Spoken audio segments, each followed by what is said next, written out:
Welcome to the CarAudioHelp.com installation video number 5. Today you're going to learn how to create 3 different fiberglass projects. This video will cover fabrication of vehicle molded subwoofer enclosures, enclosure amp rack combos, and custom door panels.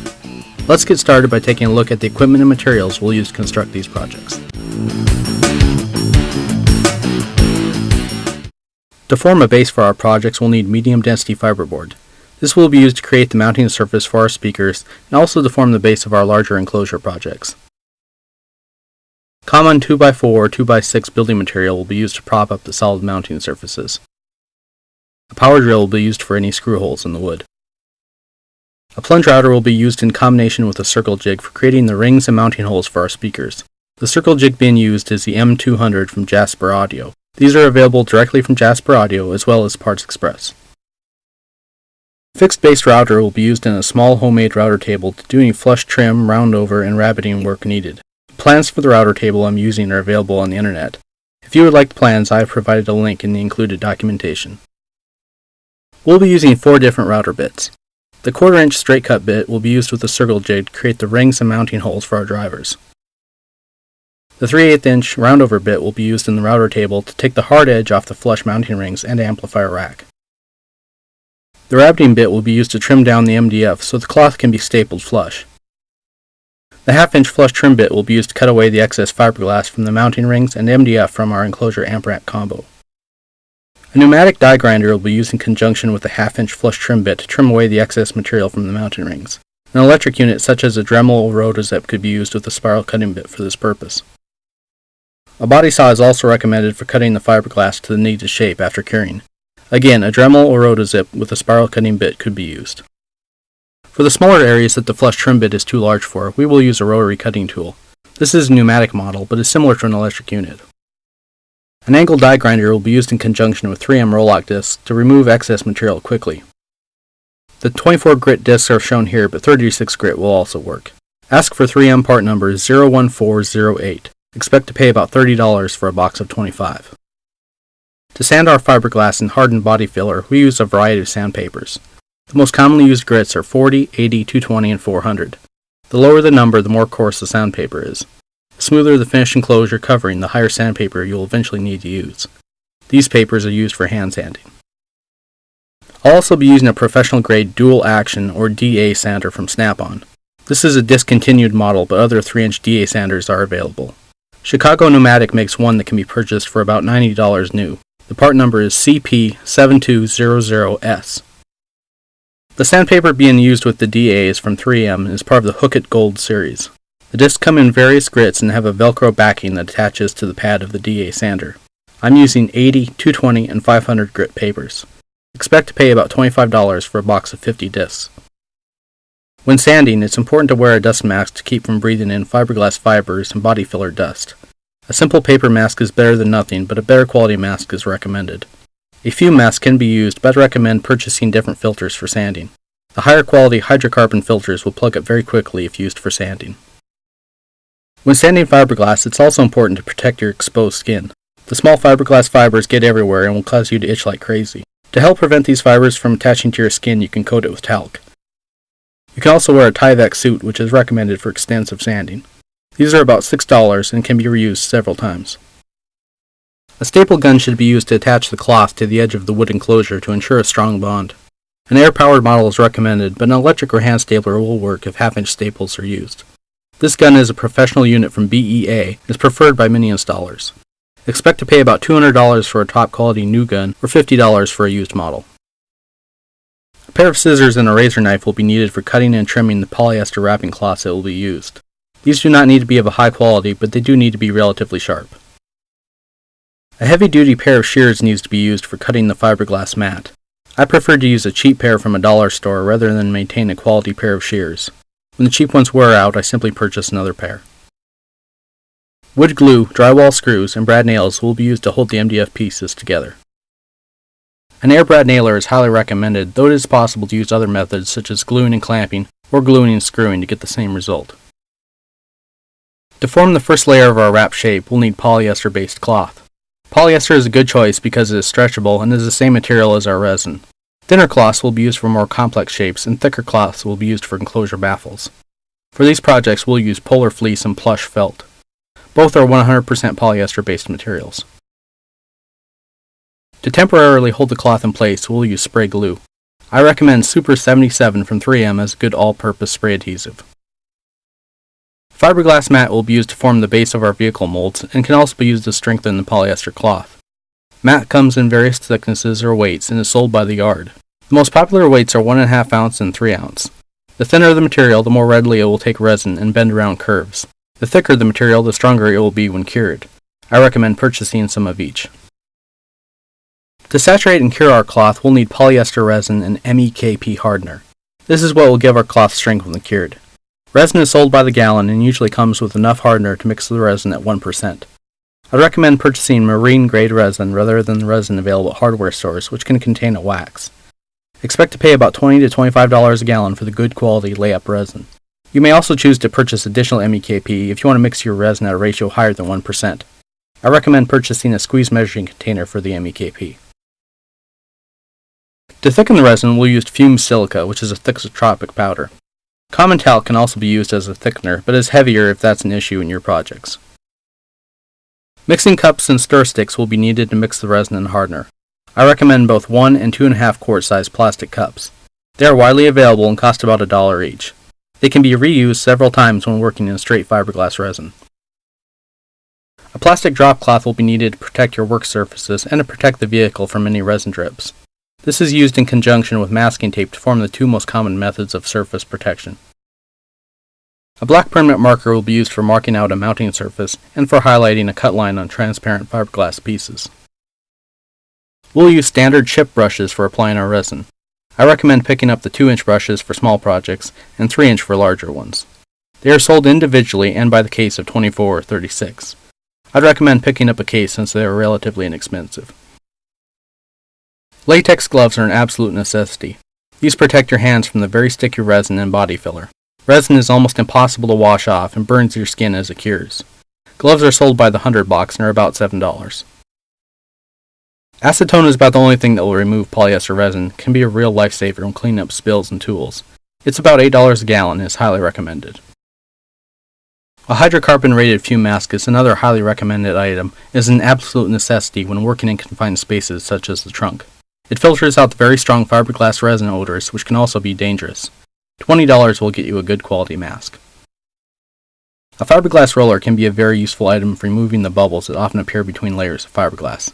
This is especially true of large flat areas. Expect to pay about $5. Silicone caulk will be used to seal up some of the wiring on the enclosure amp-rack combo piece.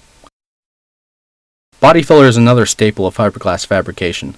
Body filler adds a lot of strength to projects and also makes a great material for filling in large gaps. There are several brands available, but the one I use is Rage Gold from Evercoat. It's about $20 to $25 per gallon and is available at auto body suppliers. If you don't have a center in your town, you can order it through the mail, or you may be able to tuck your local auto body shop into ordering it for you. To shape the body filler, we use simple plastic spreaders. This will form the body filler while it's still pliable. For filling pinholes and fine filler work, we'll use glazing putty. This is a lot like body filler, except it is much thinner and isn't prone to imperfections. Expect to pay $15 to $20 for a quart.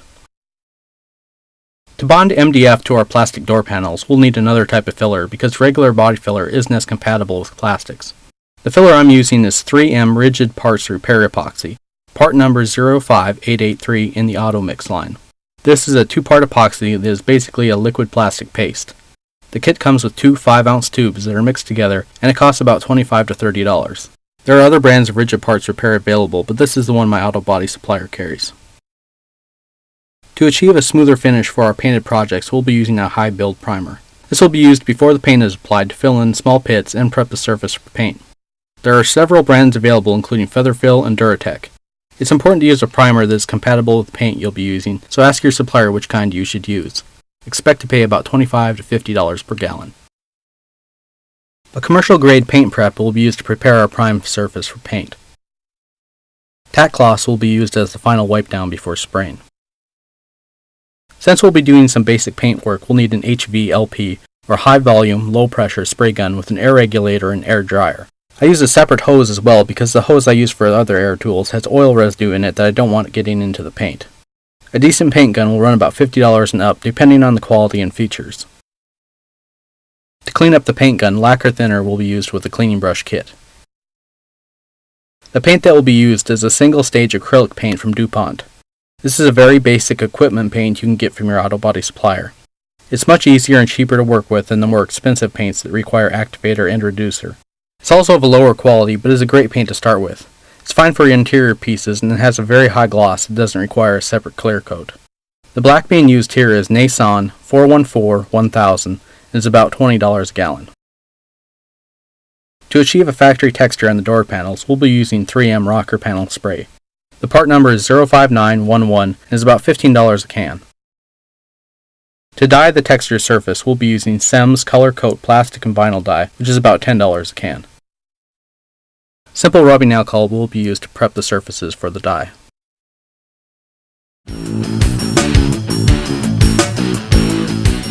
Let's begin with a discussion about fiberglassing. Fiberglass work in car audio has been around for many years, but it's only been the past several years that it's really evolved into a major portion of the custom work done. We see more and better fiberglass work as more installers learn to work with it. This growing expertise has given rise to the more advanced shapes and installations in vehicles ranging from top competition winners to everyday drivers. What was once a skill possessed by a few top installers has now become more and more a necessary skill for all installers. By learning to work with fiberglass, you'll be taking your skills to the next level. One of the first things you learn when working in the fiberglassing arena is that you won't always use actual fiberglass. Many times other cloths will be used in conjunction with polyester resin to form the desired shape, and fiberglass cloths will not be used at all. These other cloths include grill cloth, trunk liner, felts, and fleeces. Knowing when to use each type of cloth will save you the time and expense of working with fiberglass. Automotive body filler is another product you'll use extensively when working on your fiberglass projects. In fact, many of the materials you will use will come from the automotive or marine repair industries. One property of fiberglass that is important to remember is that fiberglass has more strength and curves than on flat panels.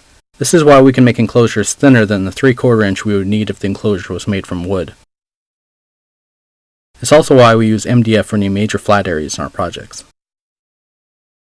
The 3 steps that almost all fiberglass projects have in common are the creation of a base, either wood or fiberglass, the formation of a frame which will be wrapped in cloth, and the actual wrapping and resin application that will harden the wrap structure. Look for each of these steps in the 3 projects we'll be demonstrating.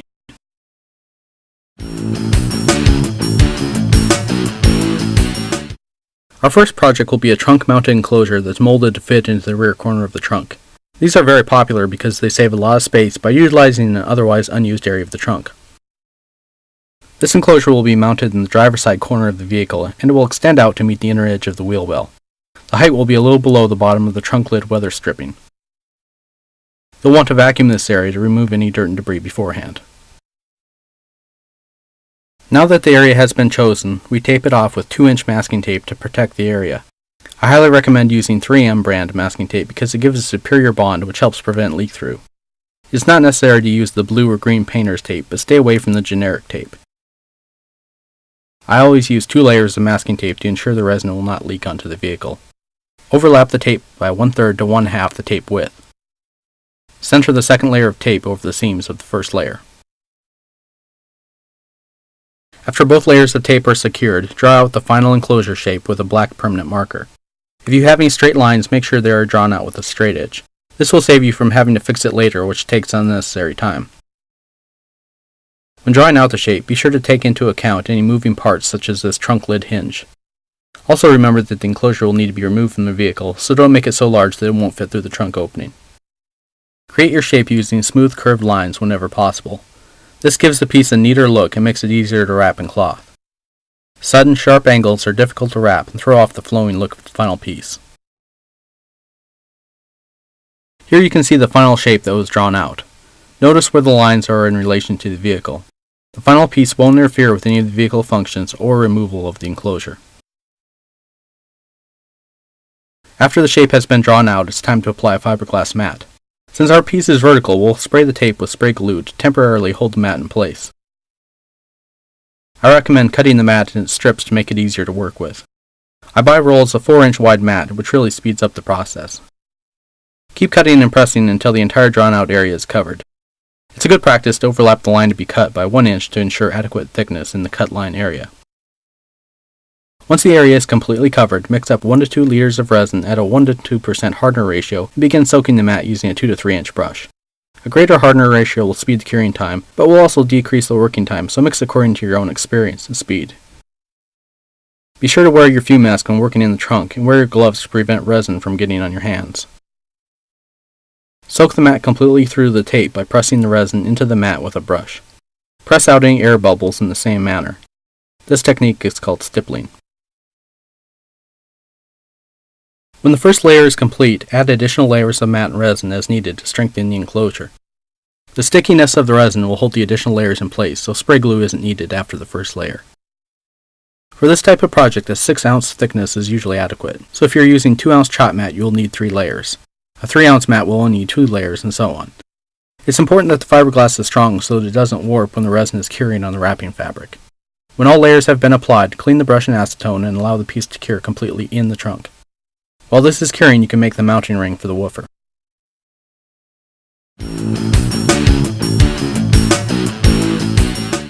We'll be creating 2 rings, one for mounting the woofer and a second ring that will be mounted on top of the first.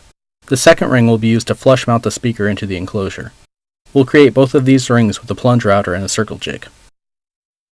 Here you can see the circle jig mounted to the base of the plunge router. A 1/4 inch straight cutting bit is used to cut out the rings. Keep in mind that this circle jig and its markings are calibrated for cutting holes, so the outside diameter of the cut is what is marked out. If you want to cut out a 10-inch ring or disc, you'll need to set the circle jig cut out a 10.5-inch hole. This allows for the thickness of the 1/4 inch router bit. Here we're using an MDF topped work surface with an 1/8 inch hole in it to accommodate the 1/8 inch pin used as a point of rotation. Next, take 2 pieces of wood large enough to create the rings and drill 1/8 inch holes in them. This will be the center of the ring. We want our flush mount ring opening to be large enough for the woofer grill, plus the material we'll use to wrap the enclosure. We also want it to be about a 1/2 inch in width. Since our grill is 10 3/8 inch in diameter, we'll make the inner opening 10 5/8 inch, and the outer diameter will then be 11 5/8 inch. The bottom mounting ring will be 11 5/8 inch in diameter to match the flush ring, and the inner opening will be our woofer mounting hole diameter of 9 1/8 inch. You'll definitely want to wear your safety glasses and probably hearing protection for this process. Begin by cutting out the 11 5/8 inch outside diameter for both pieces. Set the pin into the circle jig at the 12 1/8 inch mark, and then place the pin through the ring material and into the hole in the MDF top of the work surface. Set the depth on the plunge router to a little more than half the material thickness, turn the router on, plunge and lock the bit in place, and rotate the router around the center pin. When the entire diameter has been cut, turn off the router and return the plunge to its unlocked position. Flip the ring material over and repeat the process for the other side. After the outer diameters of both pieces have been cut, move to the inner diameters. Set the flush trim ring inner diameter 10 5/8 inch and repeat the cut process. Set the mounting ring inner diameter to the woofer mounting hole diameter and repeat the cut process. Only cut through half the material when routing out the mounting hole diameter to keep the piece a solid disc while at the same time making it easier to cut out in the final steps. Now assemble the 2 pieces together using wood glue and brad nails. The strength comes from the glue, but the brad nails will hold them together while the glue dries. Use brad nails that are about 50% longer than the material being nailed when creating the rings. So for 3/4 inch MDF, you'd want to use 1 1/8 inch brad nails. This will ensure a strong bond without being so long that the nails protrude through the second piece. After all rings have been assembled, you will want to soften the hard edge of the flush trim rings by using a roundover bit. Here we've set up the router table with a 3/8 inch roundover bit. Adjust the bit so that its bottom blade is flush with the table. Then turn it on and add the rounded edge to one side of the flush trim ring. Don't worry about the brad nails damaging the bit, because the carbide of the router bit will power right through the cheap steel of the nails. The pieces are now complete and ready for assembly.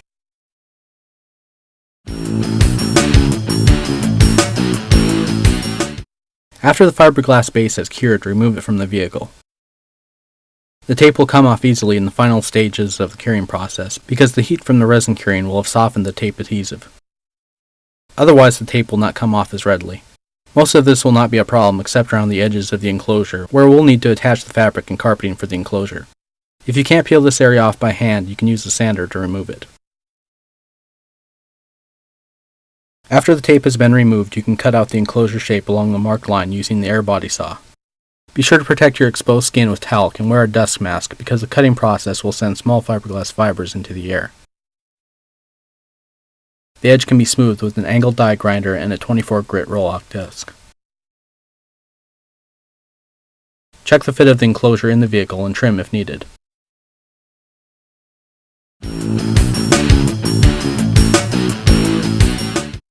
Now decide where to mount the woofer ring in relation to the enclosure. I like to have the woofer ring protrude slightly from the enclosure bottom to give a smooth look. Measure the depth from the base of the fiberglass to the outer edge of the enclosure bottom. Cut a length of 2x4 to this length and mark an X to find the center point of the 2x4. Then attach the woofer base using a single wood screw through the router pivot point. Unless you have a perfectly flat mounting base, you'll have a gap between the 2x4 and the base that needs to be accounted for. This can be overcome by using a resin paste. To create this, mix up a small quantity of fiberglass resin and thixotropic powder until it forms a thick paste that can be used to bond the 2x4 to the base. Do not add the MEKP until you're ready to use the mixture. Now use some pieces of scrap MDF to prop up the ring to the desired height. The top scrap piece should be a ring so that the woofer mount won't want to roll off the props. Finally, add the MEKP to the resin paste and apply generous amounts to the base of the 2x4. The paste can be mixed hot with a 4 to 5% hardener ratio to ensure fast drying. Place the mount on the props and against the fiberglass base. Then add more resin paste to the two pieces to strengthen the bond. Use the small level on the 2x4 if you want to ensure the piece is drying level. The bond should dry in about 10 minutes and then the enclosure can be removed from the vehicle for wrapping.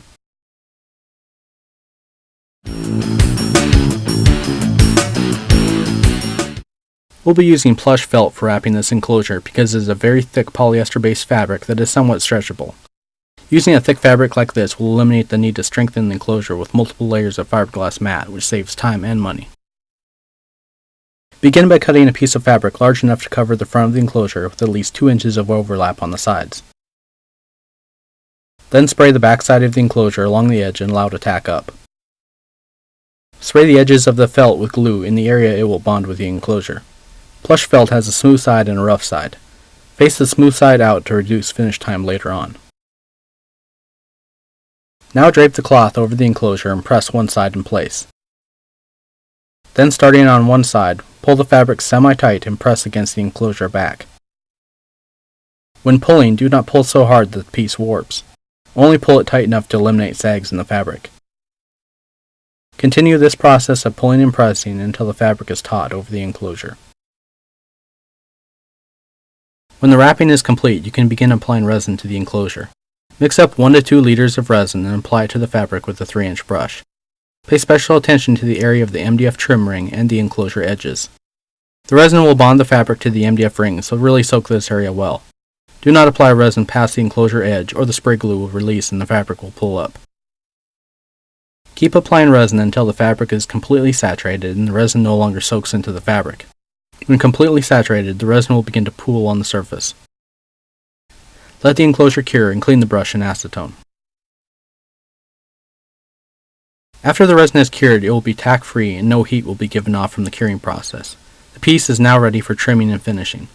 Begin by cutting out the fabric from the inside of the trim ring using a die grinder and flush trim bit or a rotary cutting tool. Drill a large enough hole for the bit to pass through, and then run the bit along the inner edge of the trim ring to get a perfectly flush cut. Now use the angled die grinder and roll-lock disc to remove the high spots from the enclosure and give a better surface for the carpet and body filler to adhere to. Any shiny spots in the surface will not bond well with the body filler or with the carpeting. Mix up a small quantity of body filler and apply to any low spots on the enclosure surface. This enclosure has a dip in it where there was a fold in the fabric. For dips such as this, apply a large quantity of filler to the area and then smooth it with a plastic spreader. Work across the dip and not with it, or else your spreader will follow the contour and the dip will remain. Once the body filler has hardened, the roll-lock disc can be used to bring down the excess filler. Run your hand over the enclosure to feel for any high spots in the surface. Since this enclosure will be wrapped in carpet, we can stop with the roll-lock disc. If another material is being used, such as vinyl or paint, we need to continue sanding with the DA sander and increasingly fine grit papers. Now that the sanding is complete, we can cut out the woofer mounting ring. Start by drilling a hole in the area of the previously cut line large enough for the air saw bit to pass through. Then run the saw blade along the cut line until the piece is completely free. Remove the center screw and then remove the 2x4 by tapping it. Flush the fabric with the fiberglass base using a roll-lock disc and the angled die grinder. This will help keep the piece flush with the vehicle. Then mark out the location for the terminal cup on the rear of the enclosure. I'm using an MDF template which I make for the most commonly used terminal cups. Finally cut out the area with an air saw or rotary cutting tool. Finish off the process by cleaning out the enclosure with a shop vac to remove any large debris from the interior. To further strengthen the enclosure, we'll apply resin mixed with thickener to the reverse side of the fabric. This will soak into the fabric where the first resin application didn't reach.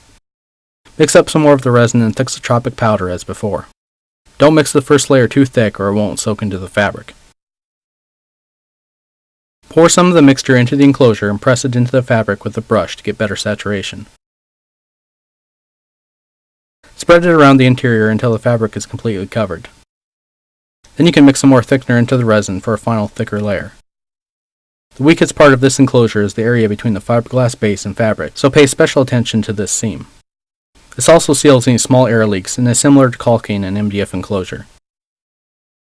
Here's what the finished layer looks like. You may need more or less depending on your choice of wrapping material. Now flip the enclosure over and cement the terminal cup in place using more of the resin paste. You can probably add more thickener to the same mixture used on the interior of the enclosure. Spread it around the opening for the terminal cup and press the cup into the paste. Then use a rag to clean any excess mixture from the enclosure.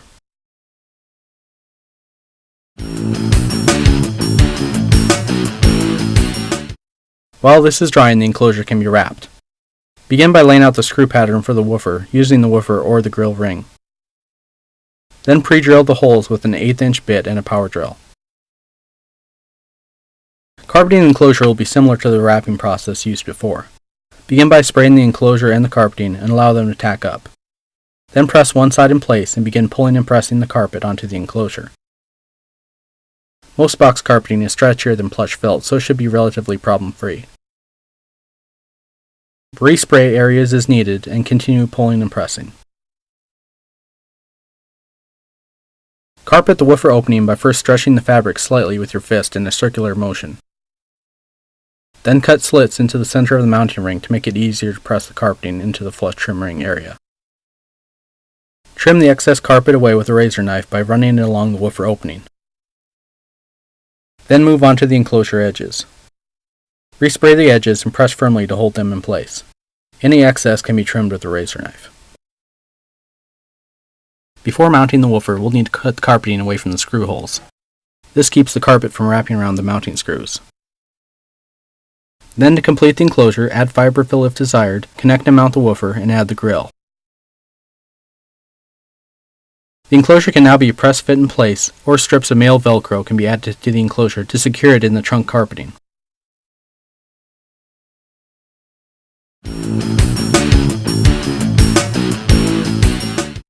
Our second project will be a combination enclosure and amp rack. This will hold 3 woofers and an amplifier in the same piece. We'll begin by cutting 2 pieces of MDF that will be the back and bottom of our piece. The height and depth will depend on the amount of airspace needed by the woofers and the confines of the vehicle. So the piece doesn't have boring square edges, and to make the piece easier to wrap, we'll round off the corners of the piece. An easy way to do this is with a flush trim bit and a pair of MDF circles as guides. Use the circle jig to cut out the desired radius circles for the corners. You may even be able to use scrap pieces from other projects to save time. Most pros will keep a set of various radius rings and discs that can be used quickly for this type of project. Using brad nails, attach the circles to the corners of the enclosure so that the edges of the circle just touch the edge of the MDF in 2 places. Then using a flush trim bit in the router table, trim away the hard corner flush with the MDF circles. Make sure that the flush trim bit is long enough to cut the MDF in one pass, or this technique won't work. After the piece is cut, pry off the MDF circle. Remove or grind down the brad nails if the piece is being reused, and repeat for the other 3 corners. This will give you perfectly round edges. Before we attach these two pieces together, we'll want to wrap at the back sides where the wrapping fabric will attach. This allows us to staple the fabric below the surface of the enclosure so there are no lumps in the finished piece. Place a rabbet bit in the router table and adjust the height of the bit to remove approximately 3/16 of an inch from the piece. Then route just the edges that the fabric will attach to. Don't forget the bottom corner of the MDF where the two pieces will attach. Now we can attach the two pieces together using wood glue and brad nails. Run a line of glue onto mating surfaces and add the brad nails along that line. For extra strength, you can add a glue block along the length of the mating surface edge. This is a highly recommended step that only takes an extra few minutes. While the glue is drying, we can create the woofer mounting surfaces.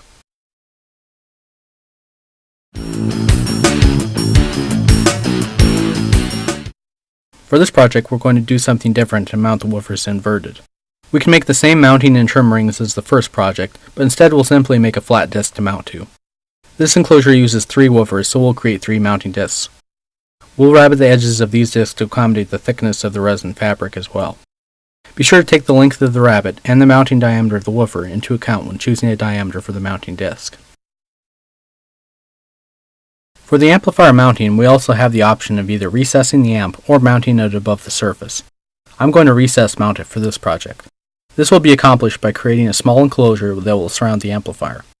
We'll use the same thickness of MDF as the enclosure because this amp rack will actually be part of the enclosure and we'll want the extra strength.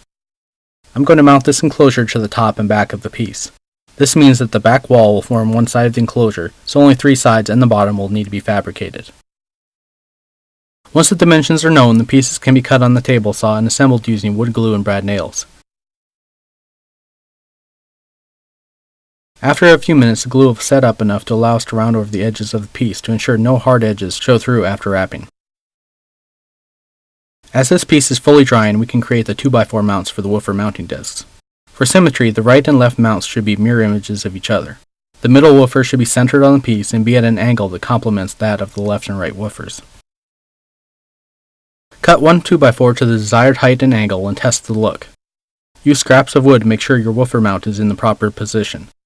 Here I am running a small board along the enclosure edge to ensure the woofer doesn't dip below this dimension. This would cause the piece to have a caved-in look, which is not what I'm going for here. Once you have it the way you want it, mark out the mounting area on the enclosure bottom.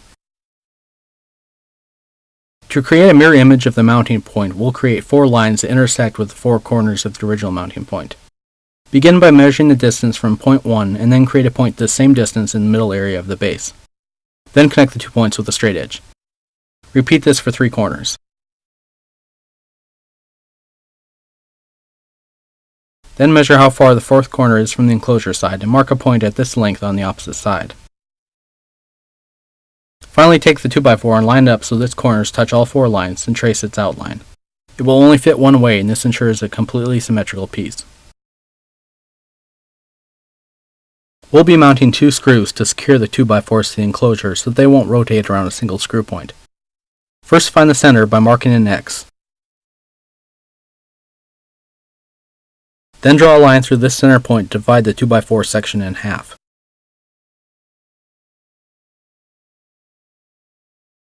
Then draw 2 more X's to find the center of each of these new squares.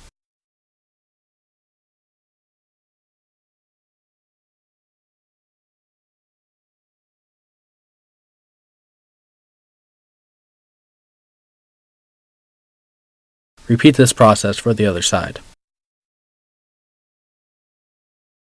Now cut a mirror image 2x4 piece for the other side on the table saw. Repeat the X process to mark out the 2 screw holes on the flat end of the 2x4. Add a single center screw hole to the angled end of the 2x4 to attach the mounting disc. I want the middle woofer to come out of the piece horizontally, so I'll simply cut its 2x4 square on both ends and add the X's to find the screw hole points. To support the amplifier mounting surface in the vertical plane, we'll use a piece of 2x4 that will attach to the enclosure and amp rack bottom. Secure in place with wood glue and 2 wood screws on each end. The screws in the enclosure can be removed or remain at your option. The glue will provide a sufficient bond after it has dried. Once all of the woofer rings and amp supports are in place, the piece will look something like this. We're now ready to wrap the piece with fabric. We'll again be using the plush felt for strength.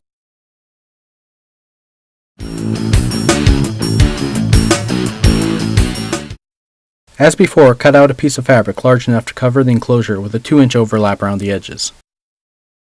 Coat the edges of the enclosure and the fabric with spray glue and allow them to tack up.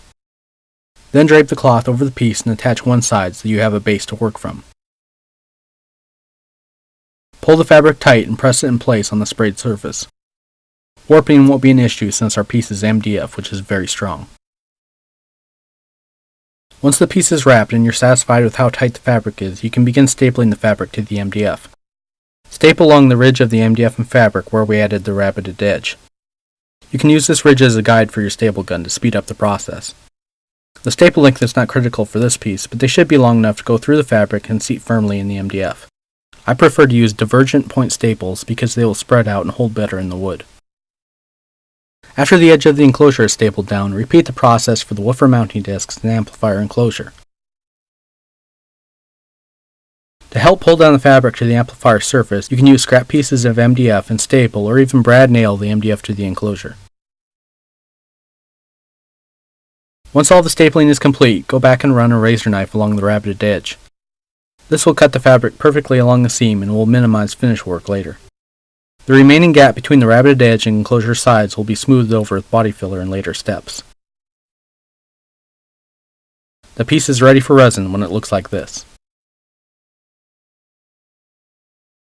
We're placing this piece on a row of scrap MDF so any resin drips will not bond with the drop cloth and we will have better access to the bottom edge. For this larger enclosure, we'll mix up 2 to 3 liters of resin and saturate the fabric as before with a 3-inch brush. Don't be afraid to soak the wrapped edges of the enclosure because the staples will keep it from pulling up. Soak all of the fabric that is exposed except the inner portion of the amplifier enclosure. Only soak up to the vertical edge of this section. Otherwise, the fabric will bond to the inside and it will be additional work to remove it. Set the enclosure in the sun on scrap pieces of MDF. After about 10 minutes, you can flip the enclosure onto the other side so the bottom will dry at the same rate as the top. When the piece no longer gives off heat, it is ready for finishing.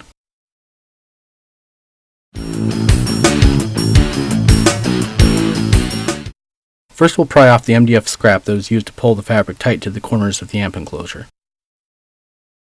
Then trim the fabric until it is flush with the MDF sides using the die grinder and router bit. Use the roll-lock disc and die grinder to further trim the resin edge as needed.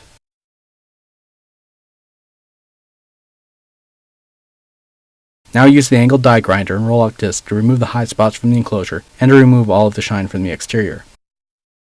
You shouldn't get too many pits with plush felt, but major dips and pits can be filled with body filler. To bridge the gap between the rabbeted edge and the enclosure sides, we'll use regular body filler. Use a thick layer to get adequate coverage.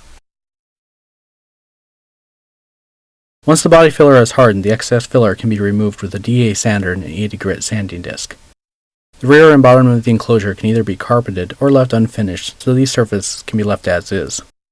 The rest of the enclosure will be painted, so we'll further smooth it with the DA sander and the 80 grit sanding disc. To get a smoother finish on the curves, you can use 80 grit paper to hand sand those areas. Your hand will contour more easily to the curves than the flat DA surface is able to. The final step before paint will be the stiffening of the enclosure interior. In order to get to the inside of the enclosure, we'll need to cut out the woofer hole rings. Remove the center screw from each disc and then use the plunge router to finish cutting out the woofer opening. Remove the disc and then remove the 2x4 by unscrewing the 2 drywall screws from the enclosure. Here you can see the interior of the enclosure. Notice that the resin didn't soak all the way through, which is causing us to lose strength. We'll need to add more resin to this side as we did for the molded enclosure. Mix up 1 to 2 liters of resin and thixotropic powder to form a paste. The mixture should be thick, but not so much that it won't soak into the fabric. Add the hardener and soak the inside of the fabric with a brush. The woofer holes will give you access to the interior of the enclosure. Pay special attention to the junction of the ring and the fabric. Also use some of the paste to fill in the holes left by the drywall screws in the enclosure bottom.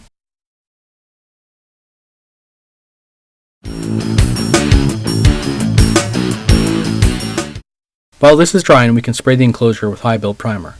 An enclosure of this size will need between 1/2 and 1 liter of primer for adequate coverage.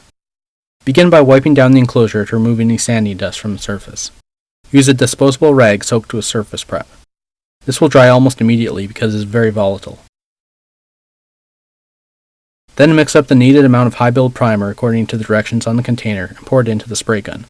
Put on your fume mask and begin spraying the primer on very thick from a distance of about 8 to 10 inches. Don't worry if the primer begins to run. You'll want a thick layer and any runs can be sanded down. If the primer is put on too thin, you will break through too easily when sanding, or you may not properly fill in all of the sanding scratches and pinholes. To get to the enclosure bottom edge, simply tilt the enclosure with one hand and spray it with the other. Then place it back down and continue covering the enclosure. After the priming is finished, dispose of any excess primer and clean the gun with lacquer thinner and brushes. Let the primer dry several hours until it is hardened and is ready to sand. Then start with an 80 grit paper and work your way up to the final sanding grit. Since this will be painted, we'll use an 80 grit followed by a 220 grit and then a 500 grit 3M sanding disc. Run your hand over the surface and it should feel very smooth with no dips. Otherwise you'll need to add more primer to fill in those areas. Paint is very unforgiving of imperfections, so your surface will need to be nearly flawless. It's a good idea to finish with a hand sanding when you're first starting out. Once the surface is smooth and ready, you can prep it for the paint. Soak another rag with surface prep and wipe down the enclosure. After this is dried, use a tack cloth to get rid of any dust particles that have accumulated or are left behind from the prep wipe. Use the tack cloth immediately before painting or you'll have to use it twice as more dust accumulates. Now pour the paint into the spray gun, put on your fume mask and begin spraying the enclosure. Spray the edges of the enclosure first. This includes the woofer mounting rings. Basically every edge that received a staple on this piece. Here you can see that the enclosure was again propped up, which gives us easier access to the bottom edge. After all of the edges have been covered, begin spraying the rest of the enclosure. Spray evenly by keeping your motion smooth. Start your spraying before and end it after the portion that you're spraying. Start each spray on the same end for a more consistent finish. Don't zigzag back and forth when painting or you'll get erratic results. Use several light coats rather than one heavy coat. Let the paint flash between coats and then proceed with the next. This single stage paint doesn't require an activator, so you will have much more working time than you would with the more expensive catalyzed paints. Once you are satisfied with the paint finished, you can dispose of the excess paint and clean your gun with lacquer thinner and brushes.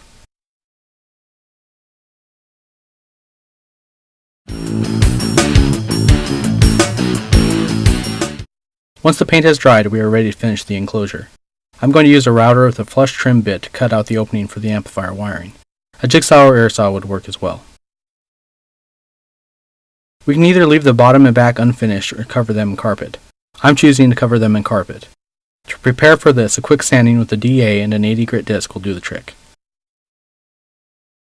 To cover the bare sides, we'll simply cut a piece of carpet to match the bottom and back of the enclosure.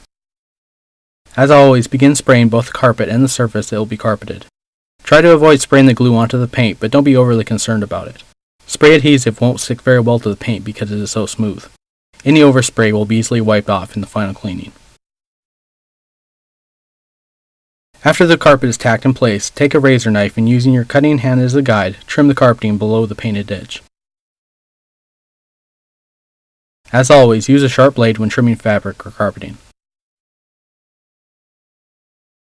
Make sure the fabric is completely cut before pulling it away, or you'll end up stretching it out of place. Now drill the holes for the woofer mounting screws using a grill bottom as a guide. We do this after the painting so the screw holes don't clog up with paint. Poster putty makes a great temporary adhesive to hold the grill bottom in place while you mark out the holes. For dark paint such as this, use a nail to scratch your mark into the paint.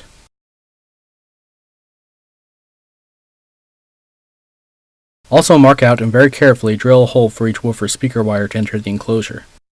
Use a grommet to make the hole large enough for it to just fit. If you're using a step bit, you'll need to drill from both sides to take into account the enclosure thickness. Now the enclosure can be wired up. Run the speaker wire through the enclosure, out the terminal cup hole, and up through the grommet. Be sure to seal up the area between the speaker wiring and the enclosure to avoid leaks. I'm using regular silicone caulk and pressing it into the open areas of the grommet from the inside. Finally, mount the woofers and amplifier and connect the wiring. There it is, our enclosure amp rack combo piece is finished and ready to hit the streets. Combining colors and textures will really make your projects more appealing.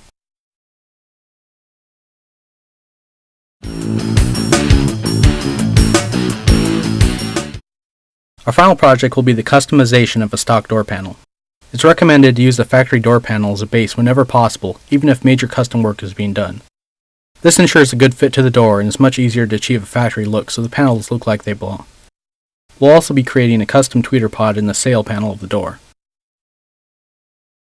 Let's start with the tweeter pod by taking a look at this sail panel. This is a two-part panel with a press-fit cosmetic cover and a screwed-on base piece.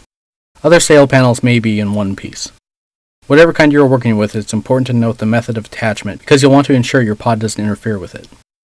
I'm going to leave the base panel as it is and simply modify the cosmetic panel. This piece is perfectly flat, so I'm going to recreate it with a piece of fiberglass. This will allow the working materials to bond more readily than they would with a plastic panel. To create this flat piece, I'm using one layer of 3-ounce chop mat and a small amount of fiberglass resin to soak it completely. You can also use 2 layers of 1.5 or 2-ounce chop mat to get the same effect. I'm creating this layer on a piece of glass so that it will peel up easily. A piece of aluminum foil would work as well if it smoothed out onto a flat surface. While this is curing, let's take a look at the door panel we'll be modifying. This panel was pulled out of a salvage yard and cost less than $20 to purchase. This is a great way to learn and practice without damaging your own door panels or if the vehicle is being leased. This bottom portion is what we'll be modifying. We'll be adding a custom speaker grill to replace the factory speaker grill.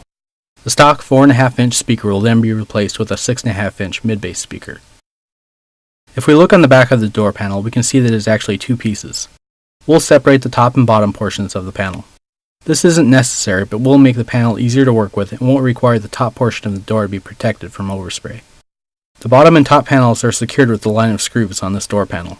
Other door panels may be glued or bonded together in other ways, but the modification technique will be the same once the pieces are separated. After we have separated the bottom portion, we can set the top portion aside. To mount our woofer, we'll need to create a mounting ring. We use the same technique we used for the vehicle molded enclosure. We cut the trim ring in a 3/4-inch MDF and the mounting ring from 1/4-inch MDF to minimize mounting depth. As before, the 2 rings were assembled with wood glue and brad nails and rounded over with a router. Now determine the exact location you want to mount your new woofer on the panel. Mark it on the panel using a permanent marker.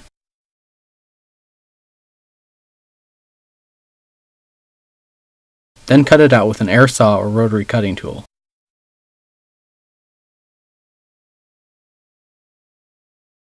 We're going to bond the MDF ring to the plastic panel, so we need to sand down the plastic in that area to get a better bond. An 80 grit disc in the DA sander will do the trick. A roll-lock disc would be faster, but there's a greater chance of removing too much material. Once the sanding is completed, we can recess our ring into the panel. I'm going to flush mount this ring, but you could also use small blocks of wood to angle your ring. Once the ring is in place, use CA glue and spray accelerator to affix it to the panel. This will provide a sufficient bond until the next step is complete. Apply tape to the backside of the panel to block off any large gaps, such as the remaining grill lines in this panel. This will keep the filler material from pushing through the holes.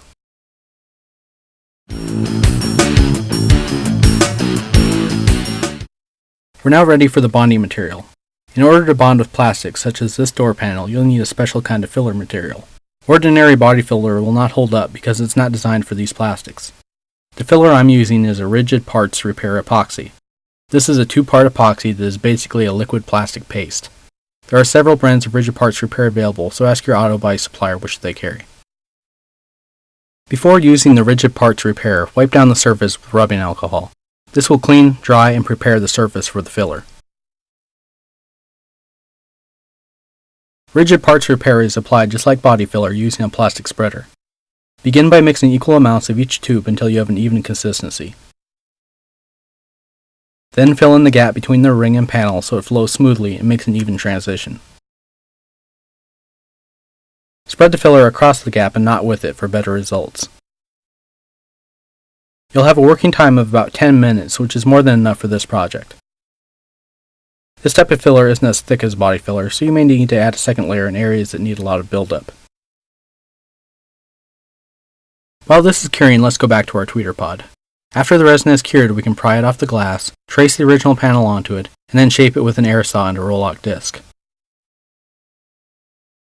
We'll need to also drill a hole for our tweeter speaker wire to pass through, and a second hole for cleaning out debris from inside the pod. Now we can mount the tweeter to this fiberglass piece using a small wedge of MDF cut to the desired angle, or the angled cup that comes with many tweeters. Rough up the panel in the area where the tweeter cup will meet the wrapping cloth for better adhesion. CA glue is a good choice for bonding the tweeter to this fiberglass panel. We can now wrap the pod with our cloth. I'm using a small piece of polar fleece attached using spray glue.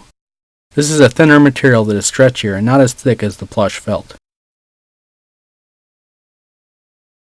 After wrapping, mix up some fiberglass resin and soak the polar fleece. As always, only resin up to the edge of the fiberglass base or the glue will pull up from the backside.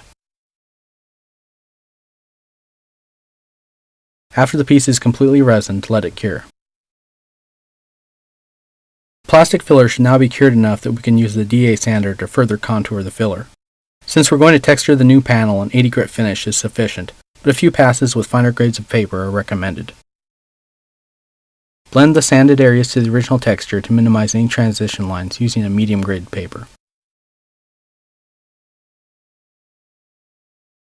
After sanding, you may notice some low spots that need extra filler. Mix up another small batch and cover these areas. Let it cure and then sand it down as before.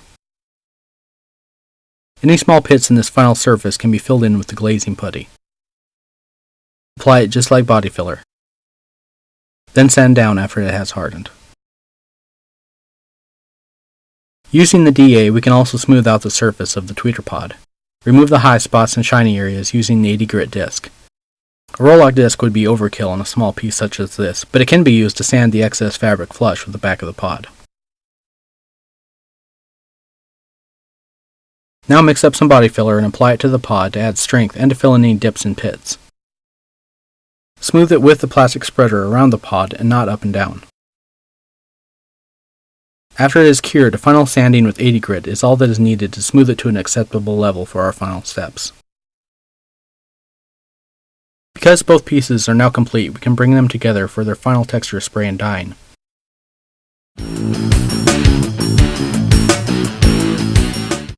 The texture spray we're using is the Fine Rocker Panel Spray from 3M.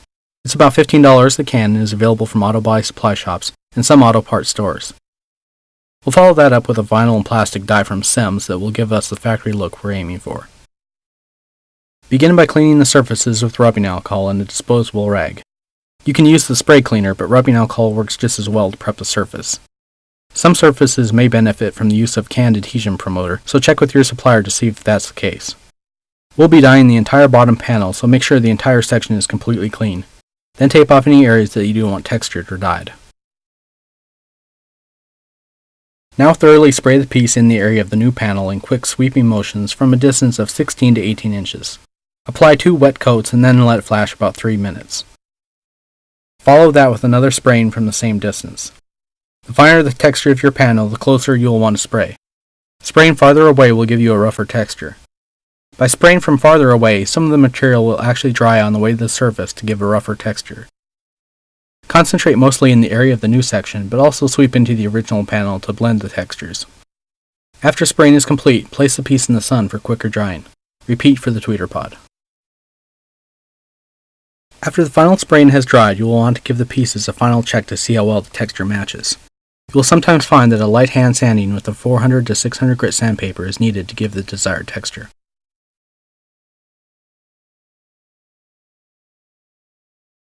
Before the final color coat is applied, the tweeter cup will need to be opened up. I'm choosing to use a rotary cutting tool for this. If you're careful in this step, you can make the cutting bit follow the interior edge of the cup for a flush trim. Follow that up with 80 grit sandpaper that has been rolled up. Twist the paper back and forth so that it follows the interior contours of the cup. Then blow out the dust and debris through the hole previously drilled in the base of the pod. Since the pieces have already been prepped, we can apply the spray dye. These are similar to a can of spray paint but are a sprayable dye. They're about $10 a can and are available through auto body or auto parts stores. If you can't find the exact color you need, your auto body supplier should be able to mix it up for you. Spray the entire panel to get an even color throughout. Use the same sweeping motions that were used to paint the previous project. Apply multiple light coats rather than one heavy coat to prevent runs in the piece.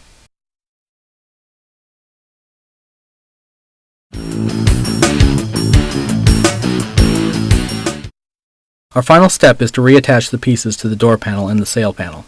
Since the door panel was originally screwed together, we can use that method to reattach it.